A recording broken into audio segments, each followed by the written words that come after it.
You've met someone like this before, but you didn't realize it at the time. They weren't loud. They didn't brag.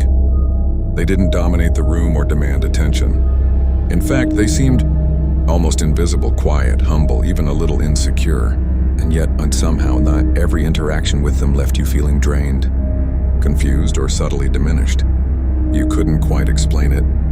There were no obvious insults, no dramatic outbursts, no clear red flags you could point to and say, "That's the problem." Instead, it felt like something was slowly being taken from you. Your confidence, your clarity, your sense of emotional balance. They played the victim when challenged. They avoided direct confrontation, but somehow always got their way. They made you question your own reactions, not by denying reality, but by quietly reshaping it. And the most dangerous part, they didn't look like the kind of person you'd ever need to protect yourself from. This is the psychology of the covert personality, the type you never see coming, until it's already affected you. And once you understand this, you will never look at certain people the same way again. Before we go deeper, I want to be clear. Everything discussed on this channel is strictly for educational purposes. Understanding dark psychology is about building awareness, not weaponizing it. If you or someone you know is in a harmful situation, please seek support from a licensed professional. This is a space for growth, clarity, and protection. Nothing else. Let's name the pattern. The covert narcissist, or more accurately, someone who displays covert narcissistic traits, operates very differently from the stereotype most people recognize. Instead of arrogance, you see humility. Instead of dominance, you see passivity. Instead of overt control, you see subtle emotional influence. But beneath that surface, the core remains the same. A deep need for validation, control, and emotional significance. Here's how it plays out in real life. Imagine you're in a relationship, personal or professional, and with someone who constantly positions themselves as misunderstood. They rarely take direct responsibility, but they don't openly blame others either. Instead, they imply, they hint, they withdraw. When something goes wrong, they don't argue. They become quietly disappointed. And somehow, you end up feeling like you failed them. That's the power of covert dynamics. They don't force control, they invite it. They don't demand attention. They make you feel guilty for not giving it. Understanding this matters because these patterns are incredibly easy to miss and incredibly difficult to break once you're caught in them. Layer 1, the mask of vulnerability. At first glance, covert individuals often appear emotionally sensitive, even fragile. They may share stories of being overlooked, unappreciated, or misunderstood. And on the surface, this creates empathy. You feel drawn to support them, to reassure them, to prove that you're different from the people who hurt them. But here's what most people miss. This vulnerability is often selective. It's not about connection. It's about positioning. For example, imagine a colleague who constantly downplays their abilities but subtly reminds everyone how much they've sacrificed. When they're not recognized, they don't complain directly. They withdraw, becoming distant and cold. Now the room shifts. People feel uneasy, and without being asked, they begin to validate them. Why this matters? You're not responding to genuine vulnerability. You're responding to a pattern designed to maintain emotional leverage. But here's where it gets even more interesting. Layer 2, passive control and emotional guilt. Unlike overt personalities, covert individuals rarely give direct commands. They don't say, "Do this." They create situations where you feel like you should. This often shows up as subtle guilt.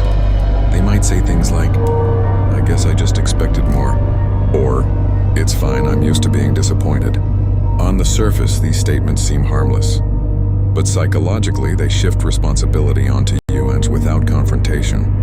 Let's say a friend cancels plans and responds with quiet disappointment instead of understanding.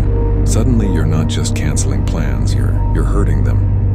So next time you overcompensate, that's how the cycle builds. Why this matters? You begin adjusting your behavior not out of genuine desire, but to avoid emotional discomfort.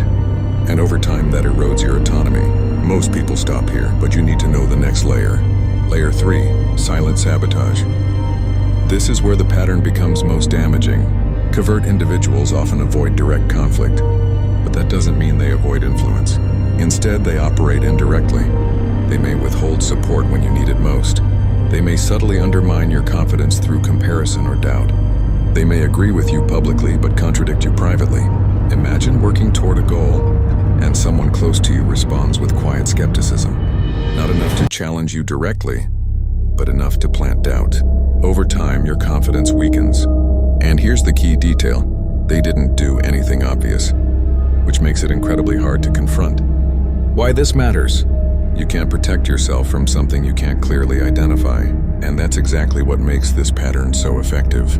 Here's the part most people never realize. The covert pattern isn't always about dominance in the traditional sense.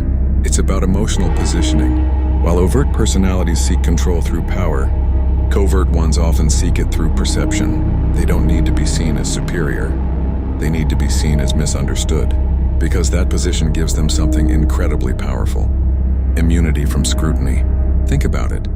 If someone appears aggressive, you question them. If someone appears arrogant, you challenge them. But if someone appears hurt, quiet, and overlooked, you protect them. And in doing so, you lower your guard. That's the shift. The real influence doesn't come from what they say or do. It comes from the role they occupy in your mind. Once someone is seen as the victim, their behavior is interpreted differently. And that's how the dynamic sustains itself. Not through force, not through manipulation you can see, but through perception you don't question. Strategy 1. Separate emotion from evidence. When you feel guilt, pause and ask yourself on what actually happened. Not what it felt like, but what was said and done. This helps you recognize when emotion is being used as influence rather than communication. Strategy 2. Stop over-explaining yourself. Covert patterns thrive on your need to justify. When you reduce explanations to simple, clear responses, you remove the space where guilt can grow. Strategy 3. Watch for consistent patterns, not isolated moments. Anyone can have a bad day, but repeated patterns of passive guilt, withdrawal, or subtle undermining reveal deeper dynamics. Focus on consistency, not exceptions. Strategy 4. Reclaim your emotional responsibility. You are responsible for your actions, not for managing someone else's unspoken expectations. When you stop carrying emotional weight that isn't yours, the dynamic begins to lose its power. Think about someone in your life who never directly asks for anything, but somehow always leaves you feeling responsible for their emotions. Now ask yourself honestly, are you responding to what they say, or to what you've been conditioned to feel around them? The most dangerous patterns are not the ones that shout. They're the ones that whisper. They don't demand your attention. They slowly reshape it. They don't take your power. They guide you into giving it away. And once you learn to recognize these subtle dynamics, you stop reacting and start seeing clearly. In our next video, we're going to expose a behavior pattern that feels like love at first, but slowly becomes control over time. If this gave you something to think about, share it with someone who needs to hear it. And if you want to keep learning the psychology most